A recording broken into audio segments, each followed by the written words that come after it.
अस्सलाम वालेकुम। क्या हाल है आप लोगों का? अल्हम्दुलिल्लाह मैं ठीक हूँ और होपफुली आप लोग भी खैरियत से होंगे। नेक्स्ट लेक्चर की तरफ हम चलते हैं, एविडेंस बेस्ड प्रैक्टिस का। This will be about the types of research. Okay, तो रिसर्च खुद क्या है? बेसिकली एक इन्वेस्टिगेशन है। समहाउ आप भी इन्वेस्टिगेशन ही करते हैं ना, जब आप रिसर्च कर रहे होते हैं, you are finding an answer. तो आप समहाउ इन्वेस्टिगेशन कर रहे होते हैं, जैसे हम स्टॉक करते हैं किसी को। So this is like stalking, but अगर हम किसी पर्पसफुल चीज के लिए करें तो स्टॉकिंग वैसे ह्यूमंस की होती है और नॉन ह्यूमन थिंग्स की इन्वेस्टिगेशन होती है। सो इन्वेस्टिगेशन है research, but for what? In order to find new answers और to validate the existing ones. ठीक है, या तो आप कोई न्यू आंसर ढूंढते हैं, या फिर जो ऑलरेडी एग्जिस्टिंग आंसर्स हैं, इधर यू से इट्स ट्रू और इधर यू से it's not true. So basic type of researches हम आज देखते हैं। सो टाइप ऑफ रिसर्चेज में जो पहली रिसर्च है, दिस इज अप्लाइड रिसर्च। ये अप्लाइड रिसर्च होती है जिसको हम अप्लाई कर सकें, कोई प्रैक्टिकल सॉल्यूशंस जिसके लिए ढूंढे जा सकें। जैसे एग्रीकल्चरल प्रॉब्लम कोई है, या कोई डिजीज की क्योर फाइंड करनी है, या एफिशिएंसी से रिलेटेड। ये हेल्थ रिलेटेड भी हो सकते हैं और नॉन हेल्थ रिलेटेड भी हो सकते हैं। ठीक है, फिर आती है हमारे पास बेसिक रिसर्च। बेसिक रिसर्च क्या है? नॉन प्रैक्टिकल बेसिकली जो है वो बेसिक होती है बेसिक आंसर्स को फाइंड करने के लिए, कि यूनिवर्स कैसे चली थी, प्रोटॉन न्यूट्रॉन्स वगैरह क्या होते हैं, ये कोई कील है तो ये किस चीज का बना हुआ है, अगर ये प्रोटेक्टर है मोबाइल का तो वो कैसे प्रोटेक्ट करता है, या इस तरह के रैंडम बेसिक आंसर्स जो होते हैं ना, जो नॉन प्रैक्टिकल हो, वो बेसिक रिसर्च में फॉलो करते हैं। फिर आती है कोरिलेशनल रिसर्च। हम बेसिकली ना सिर्फ इनके सम और डेफिनेशंस वगैरह चेक करते जा रहे हैं कि ये टाइप ऑफ रिसर्चेज हैं या क्या है। जो हमसे रिलेटेड है वो जब आएंगे तो फिर हम उसके बारे में डिटेल में बात करेंगे। ठीक है, हमसे रिलेटेड रिसर्च जैसे हमने स्टार्ट की हुई है। मैंने जब लास्ट टाइम बताया था कि रिसर्च में क्या क्या चीजें होती हैं, ऑब्जेक्टिव होता है वो सारा कुछ, और फिर उसके बाद हमने उसकी मेथोडोलॉजी भी देखी थी। तो वो हमसे रिलेटेड है, वो एक्सपेरिमेंटल रिसर्च।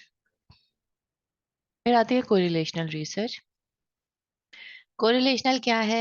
कोरिलेशन की रिसर्च है। कोरिलेशन क्या होता है? दो चीजों के दरमियान में अगर कोई रिलेशन फाइंड किया जा रहा है, ठीक है, अमंग टू और मोर वेरिएबल्स, सो उसको हम कोरिलेशनल रिसर्च कहते हैं। इसमें कॉज एंड इफेक्ट नहीं होता, मतलब कि ये नहीं बताते कि इस चीज की वजह से, नंबर वन थिंग की वजह से नंबर टू पे फर्क पड़ रहा है, ऐसे नहीं होता।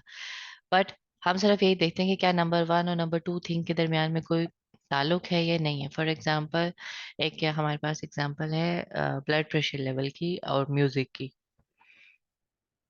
इस रिसर्च में हम सिर्फ ये बता सकते हैं कि म्यूजिक और ब्लड प्रेशर का कोई आपस में ताल्लुक है, बट हम ये नहीं बता सकते कि क्या ताल्लुक है, क्या इसकी वजह से कम होता है, क्या इसकी वजह से ज्यादा होता है। कॉज एंड इफेक्ट नहीं बता सकते। ठीक है, एडवांटेजेस इसके क्या है? बहुत सारी इंफॉर्मेशन एक टाइम पे आ सकती है, ऐसे वेरिएबल्स जो कि आप लैब्स में नहीं रिसर्च कर सकते, या जो हेल्थ रिलेटेड नहीं है, वो हम इससे कर सकते हैं। फिर उसके बाद आती है डिस्क्रिप्टिव रिसर्च। डिस्क्रिप्टिव रिसर्च क्या होती है? अगर आपने किसी चीज का फिनोमेना डिस्क्राइब करना है, स्टैटिस्टिकल रिसर्च भी इसको कहते हैं। For example, a most frequent disease that affects the children of a town। ठीक है, डिस्क्राइब करना आपने कोई फिनोमेना। अवेयरनेस प्रोग्राम्स वगैरह भी इसमें होते हैं। लोगों को अनअवेयर जो हो, नेचुरली एक तो ये होती है, उसके अंदर आपको वो जो प्लेसिबो इफेक्ट वगैरह है वो नहीं आता है, लेस एक्सपेंसिव होती है, लेस टाइम कंज्यूमिंग होती है, ज्यादा डाटा मिल जाता है इसके अंदर। और इसके डिसएडवांटेजेस भी हैं, ओवरलोड ऑफ इंफॉर्मेशन होती है, रिस्पॉन्स रेट कम होता है। बहुत दफा आपको सर्वेज आए होंगे, आपने नहीं किए होंगे। डिस्क्रिप्टिव रिसर्च इसको कहते हैं। अब अगर हम जो कोरिलेशनल रिसर्च थी, अगर हम उसी को थोड़ा सा एडवांस करें और हम कहें कि दो वेरिएबल्स के दरम्यान में अगर हम रिलेशन फाइंड कर सके, तो फिर वो एक्सपेरिमेंटल रिसर्च होती है। ठीक है, अगर इफेक्ट पड़े या ना पड़े, पर इसमें आती है हमारी जो फिजियोथेरेपी की या हेल्थ केयर जो रिसर्चेस मेजोरिटी होती है। हेल्थ केयर तो खैर डिस्क्रिप्टिव वगैरह भी होती हैं, अप्लाइड भी होती हैं, बट एक्सपेरिमेंटल में फिजियोथेरेपी की आप बात कर लें, कॉज एंड इफेक्ट बताता है। ठीक है, जैसे दो वेरिएबल्स लेते हैं, नंबर वन और नंबर टू, एक इंडिपेंडेंट वेरिएबल होता है और एक डिपेंडेंट वेरिएबल होता है। मैं आपको एग्जांपल देती हूँ फिजियोथेरेपी से रिलेटेड। फॉर एग्जांपल, अगर हम एग्जांपल देख रहे हैं कि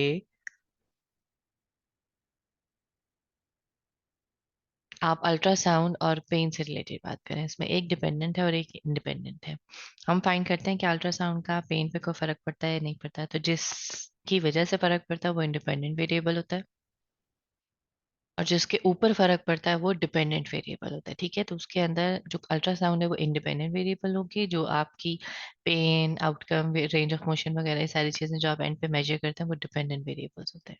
ठीक है, दो ग्रुप्स बनाते हैं आप, कंट्रोल और एक्सपेरिमेंटल ग्रुप्स। जो एक्सपेरिमेंटल रिसर्चेस होती हैं, कंट्रोल ग्रुप वो होता है जिसके अंदर या तो आप कोई रिसर्च नहीं देते, कोई भी इंटरवेंशन नहीं देते, या फिर आप कोई डिफरेंट इंटरवेंशन देते हैं। जबकि एक्सपेरिमेंटल ग्रुप वो होता है जिसके अंदर आप वो इंटरवेंशन देते हैं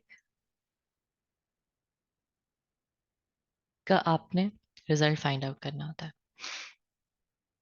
Exploratory research है, it is a type of research conducted for a problem that has not been clearly defined. बस explore करना है अगर आपने कोई फिनोमेना, ठीक है, कोई नई चीज ढूंढनी है कोई डिसीजन मेकिंग के लिए या कुछ और, तो उसको हम typically generalizable to the population at large.